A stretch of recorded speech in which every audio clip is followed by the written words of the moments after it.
First of all, I would like to welcome my boss, the Deputy Prime Minister of Pakistan, Senator Ishaq Dar. And I'd also like to welcome my old boss, His Excellency Mr. Khalid Al Faleh, who was my first boss when I moved from Boston to Saudi Arabia. My first project and my first boss at Aramco was His Excellency Mr. Khalid Al Faleh. So my current boss and my old boss both are present here. I'd also like to welcome all of my current friends, my cabinet members, my friends, Jan Saab. I'd also like to welcome my new friends, particularly His Excellency Mr. Ibrahim Al Mubarak. Thank you very much, the entire delegation, for visiting Pakistan. I have worked with many of you in the past in Saudi Arabia, so it's wonderful to see you again in Pakistan.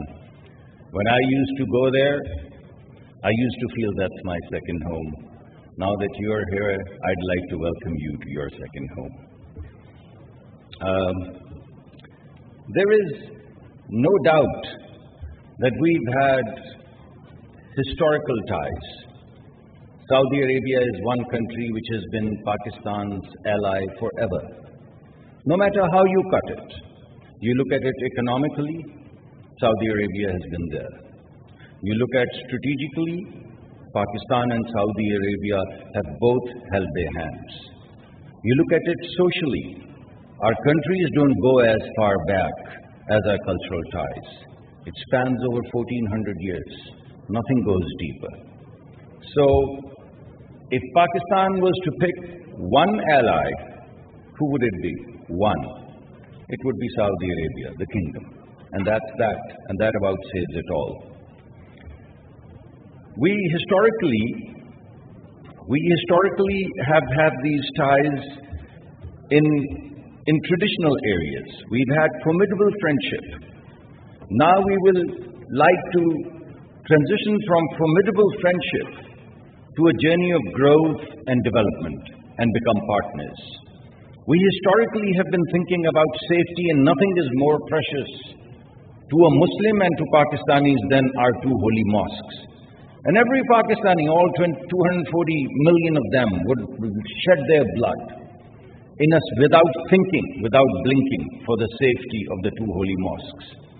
But now we will like to define this in terms of security 360, in terms of food security, in terms of economic security, in terms of energy security. So we want to make this transition. We've been exchanging, trading forever in our domestic markets.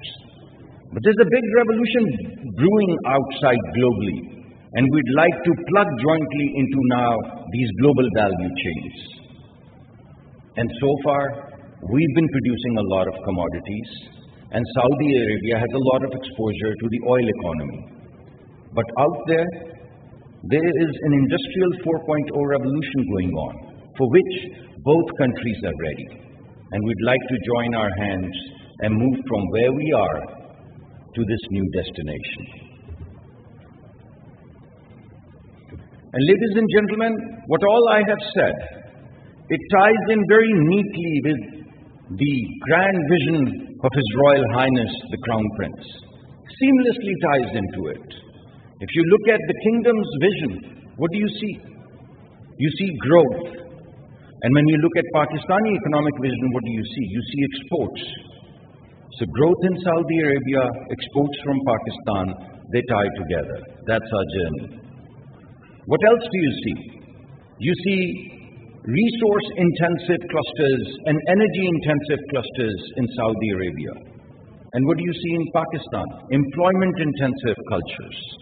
What do you see inside Saudi Arabia? A drive towards innovation, a drive towards diversification, a drive towards new technologies, new business models.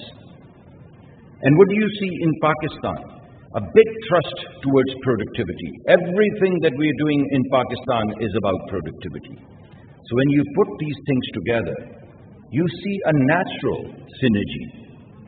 We want remittances, you want indigenization, you want technologies. We have a lot of people, we have a lot of technology, we have a lot of engineering schools. It's all going to come together. In terms of your second thrust, a vibrant society, the values, the culture, the synergies. I think the only difference that you and I have, you and us have, is the thobe, and I have one at home. I was just telling His Excellency. So there you go. So behind the thobe, we are the same people culturally. You want Islamic values, we want family values. Our family values are what values? They're Muslim Islamic values. It's the same thing. You want a certain kind of vibrant cities. We have the northern areas where the families would be as comfortable as my family would be in Riyadh. So bring your families, go to these mountains that we just showed in the video, and that would be the cultural exchange, that would be the societal exchange, the vibrant society, a new fabric that we can jointly weave. And from our perspective, as you would hear from SIFC, as you've heard from our Minister of Finance, and as you would hear from my boss, the Deputy Prime Minister, you would hear this. We are going to cut through the red tape and lay out a red carpet. That's our theme. You've already digitized. You're already creating a digital ecology. So everything comes together. Our vision, your vision, our vision together, it all converges as we move forward. We have a very clear strategy to do this, and I'd lay this out for you very quickly. First and foremost, we would leverage the assets that we already have. You know that we have mining resources, and you know that there is an electrification revolution brewing in the world. And the backbone of this electrification revolution is going to be copper. And we're probably the 6th or 7th richest country in terms of copper. And there's no electrification revolution without copper. And you have the biggest clusters of smelting in Saudi Arabia. You take this raw material, you smelt it, and we jointly move it downstream, and we've all plugged into this great revolution of electrification. So we leverage. You have the world's largest resources of crude, and we have a growing population and a stable economy which is poised to grow at 4 to 5%. So all of these crude resources we can lock into, from crude to chemical, from crude to liquids, a great opportunity. And you are digitizing, not just within Saudi Arabia, but creating a global footprint in terms of artificial intelligence, in terms of machine learning. And what do we have? We have engineering schools. We have more engineers than we can accommodate at a price which is unmatchable across the world. So we leverage these resources together to plug into global value chains. That's our first strategic thrust. And we open up new markets. In order for us to open these new markets, to build this economic highway, we need infrastructure.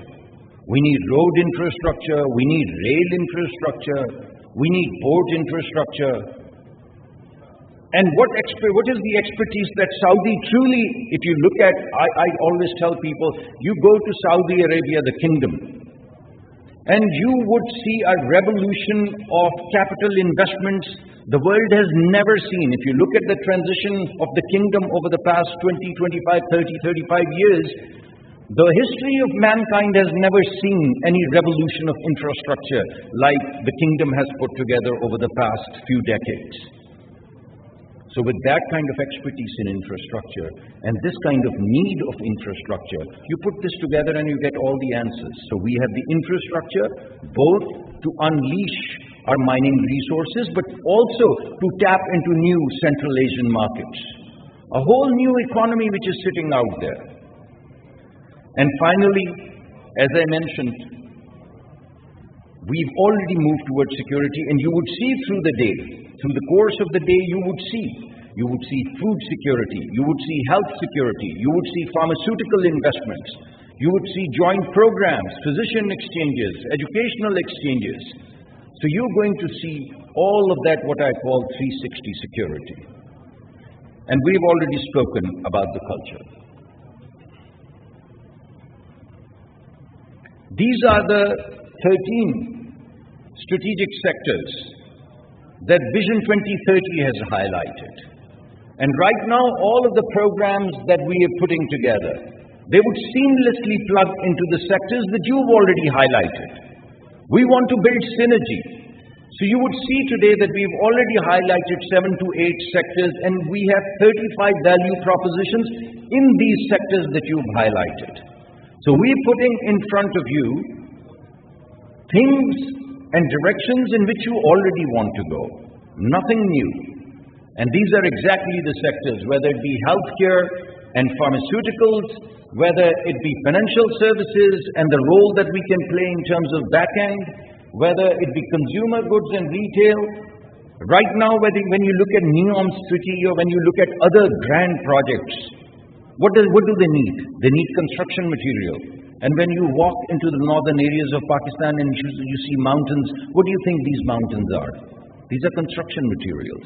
They're granite, they're marble. They're all construction materials. And finer construction material than you would get from Italy at a price which is a fraction. So businessmen sitting here, they know exactly what to do with that. And that's exactly the direction in which we want to go. And this is the criteria, Your Excellency, based upon our last conversation. And based upon the conversation you have seen from our finance minister and what you're going to hear from my boss. You will see that we are going to titrate every single project that we put in front of you against these evaluation criteria, against investment returns, risks, capabilities, strategic and innovation and technology. And in the teasers that we put together, and you have the booklet, you would see the first cut of these evaluation criteria. You will find the high-level information on every value proposition. You'd find elements of these criteria in the teaser. And when our businessmen and your businessmen, they join hands and they sit together and sign NDUs, you would begin to see the details of all of this information. These are the projects.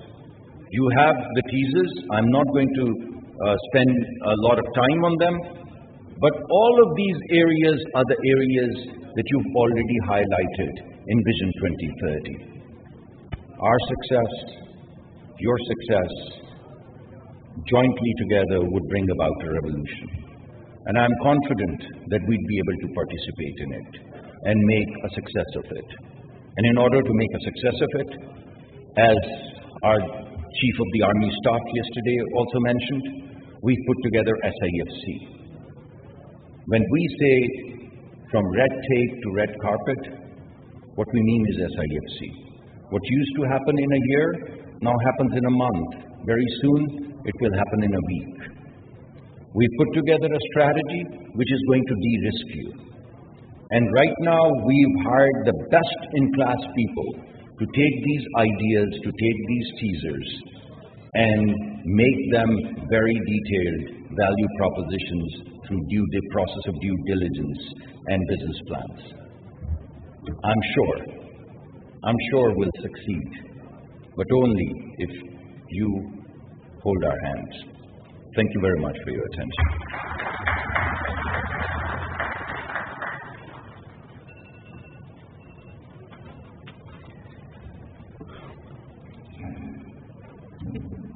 Thank you. Thank you very much, Excellency, and Excellency Musadik Malik, for your enlightening views. And obviously, the motto is, the idea is to create synergies between